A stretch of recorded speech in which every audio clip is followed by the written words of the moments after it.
Welcome to English Motivational Learning. Today, I want to share a lesson I received from a man who had lived through burnout, rebuilding, and eventual success. A lesson that did not arrive in the form of a dramatic breakthrough, but quietly, through everyday life. A lesson that changed the way I think about problems, effort, and clarity. He told me, every problem in life has a simple solution. The difficulty is not the problem itself. The difficulty is our mind when it becomes too crowded. Chapter 1. The Season of Overwhelm. I met him during a time when everything felt heavier for me than it needed to be. I woke each morning already exhausted before the day even began. Work, expectations, responsibilities, and self-judgment formed a kind of invisible weight on my chest. I kept telling myself to try harder, push more, think faster. But the harder I pushed, the heavier everything became.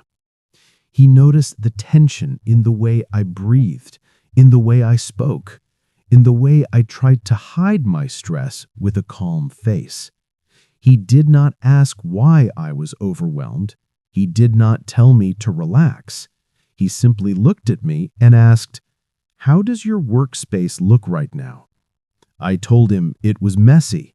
Papers everywhere, unfinished tasks scattered physically the way they were scattered mentally. He nodded and said, "That is your mind sitting outside your body." Chapter 2. The Desk and the Mind. He then told me that many years ago, he was exactly like I was. He lived in a constant mental rush, always chasing the next task, the next achievement, the next validation. His mentor came to visit him one day and saw the same thing, a cluttered desk and a cluttered inner world. The mentor did not give him a new productivity system. He did not teach him time management. He did not ask him to rethink his goals. He simply said, "Clean your desk." Not because the desk was the problem, but because the desk was the reflection. He told me he didn't understand it at first. It felt too small, too simple, too unrelated to the real issues. But he trusted his mentor and he cleaned it, slowly, item by item, decision by decision. He put things back where they belonged. He removed what no longer had meaning. And as he cleaned the desk, his mind began to feel more spacious, without him even trying. He looked at me and said, "The moment you take full control of something in your immediate environment, your mind begins to believe that clarity is possible." This was the first lesson. When life feels overwhelming, do not start with everything. Start with something close, something small, something you can touch. Chapter 2. The Weight of Work. I asked him about work because work is where many of us feel the heaviest. He told me that there was a period where just opening his inbox made him feel tired. Every task felt connected to another task, which felt connected to another responsibility, forming a chain with no clear beginning. He used to attack his day with the mindset of finish everything, but this led only to exhaustion and guilt. His mentor told him, "Never try to manage a whole day. A day is too large for the mind to carry.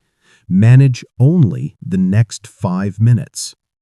So he changed the way he worked. He stopped thinking about finishing the day. He stopped thinking about the entire list. He focused on just one meaningful step, not the most urgent, not the most impressive, just the one that brought clarity, and then another step, and another.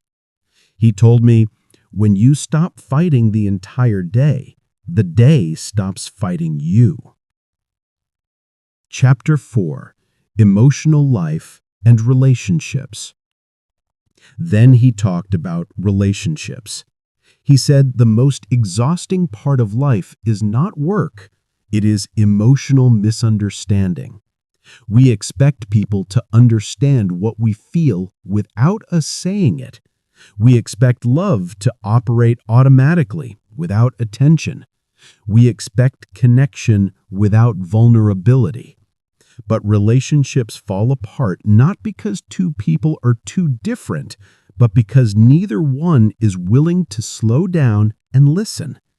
His mentor asked him one question: when was the last time you listened to someone without preparing your reply?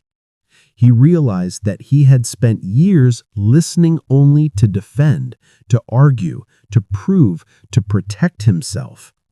He began practicing listening as an act of presence, not to answer, not to win, just to receive. He told me, most emotional conflicts are not battles to be won, they are knots to be loosened. And loosened slowly, with patience, with gentleness, with the understanding that both people are simply trying to be seen. Chapter 6: Money, Growth, and the Fear of Starting. Then he spoke about financial growth. He said, most people do not fail because they lack opportunity. They fail because they wait for the perfect moment to begin, the perfect amount of knowledge, the perfect confidence. But perfect moments never arrive. His mentor told him, you don't need to start big. You just need to start without fear of being small. So he started with small savings, small investments in learning, small steps toward stability. He didn't chase success. He didn't gamble on dreams. He simply remained consistent. He told me, success is not something you catch. It is something that grows from the person you become while doing small things repeatedly. Chapter 6: Burnout and Silence. Then he described a period when he burned out completely. Not physically first, but mentally. The kind of exhaustion where even resting doesn't restore anything. The kind where your mind keeps running even when your body is still. His mentor told him, when your mind is overwhelmed, stop asking it to think. Ask it to breathe. So he practiced silence, not dramatic meditation, just sitting with himself without trying to fix anything. He said, when the water in a glass is shaken, you cannot force it to become clear. You simply set the glass down, and clarity returns on its own. That is how the mind heals too. Before our conversation ended, he said these words: problems do not disappear. We simply become someone who can hold them with steadiness. He told me that problems are not mountains, they are knots. And knots tighten when we pull harder, but they loosen when we approach them gently, one small movement at a time. So the solution is simple because life is simple, but we learn to approach life with a clear, spacious, steady mind. So when life feels heavy for you, do not try to fix everything today. Do not try to become strong all at once. Do not carry the world in one breath. Start small. Start here. Start now. Clean one thing. Finish one task. Listen to one person with your full presence. Save one small amount. Learn one small insight. Take one slow, full breath. Because problems do not shrink, we grow.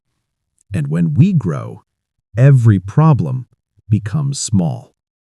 Welcome back to clarity. Welcome back to yourself.